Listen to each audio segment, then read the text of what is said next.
తెలుస్తా ఉంది.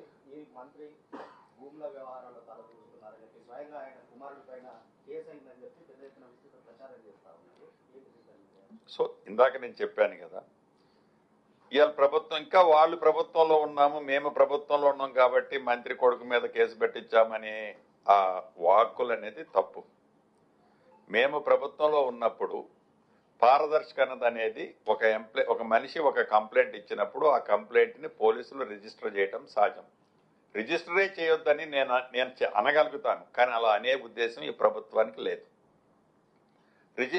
రిజిస్టర్ అయిన తర్వాత తప్పకుండా దాని మీద నిజ నిర్ధారణ చేసి అధికారులు తన తప్పుంటే నా కొడుకుండని నేనుండని ఇంకొక వ్యక్తి ఉన్నాయి శిక్షకు అర్హుడు. తప్పు లేకపోతే అవతల రాసిన వాళ్ళ గురించి నేనేం మాట్లాడా, వాళ్ళ ఇజ్ఞతకే వదిలేస్తా. వాళ్ళ తర్వాత దాన్ని వాళ్ళ మనసుని ఎట్లా సరిపెట్టుకుంటారో వాళ్ళే ఆన్సర్ చేస్తారు.